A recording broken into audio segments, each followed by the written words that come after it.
La nuit, avant que Jésus ne soit crucifié, il a dit à ses disciples qu'il les quitterait et qu'ils ne pourraient pas l'accompagner. Jean 13, 33. Petits enfants, je suis encore avec vous pour un peu de temps. Vous me chercherez, et comme je l'ai dit aux Juifs, je vous le dis aussi maintenant, vous ne pouvez venir où je vais. Pierre lui a demandé où il allait et pourquoi il ne pouvait pas l'accompagner.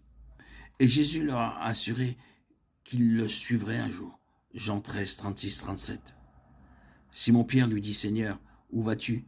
Jésus lui répondit, là où je vais, tu ne peux pas me suivre maintenant, mais tu me suivras plus tard. Pierre lui dit, Seigneur, pourquoi ne puis-je pas te suivre maintenant? Je donnerai ma vie pour toi. Jésus a dit, la maison de mon Père a plusieurs demeures. Si cela n'était pas, vous aurais-je dit que je vais vous préparer une place.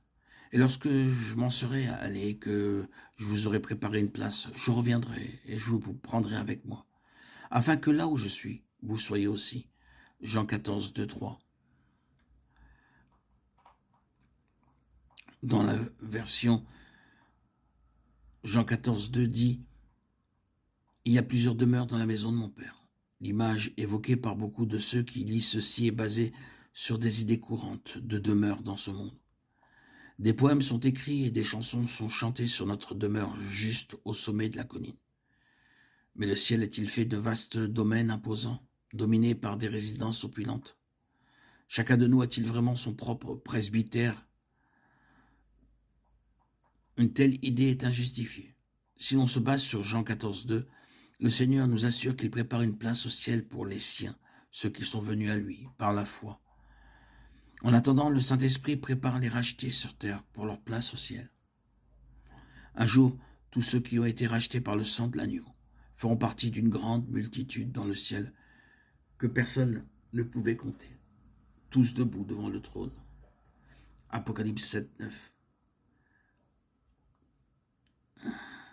Après cela, je regardais et voici, il y avait une grande foule que personne ne pouvait compter, de toute nation, de toute tribu, de tout peuple et de toute langue.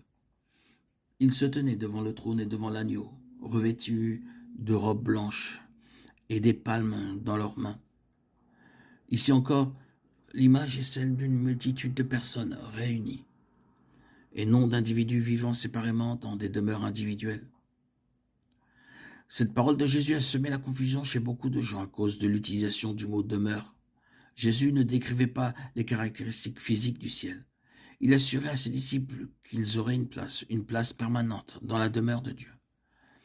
Le mot grec traduit par maison signifie une demeure au sens propre ou au sens figuré et par implication une famille. Le mot traduit par demeure ou chambre signifie littéralement des lieux d'habitation permanents et non transitoires pour des individus. Ainsi, en mettant les mots grecs ensemble, Jésus dit que dans la maison de Dieu, le ciel, il y aura de nombreuses personnes dans la famille de Dieu, toutes demeurant ensemble.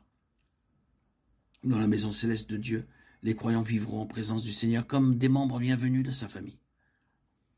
C'est très différent de la vision de rangées de splendides demeures ornées de pelouses soignées que l'on voit un peu partout dans le monde. Résidences secondaires collées l'une à l'autre.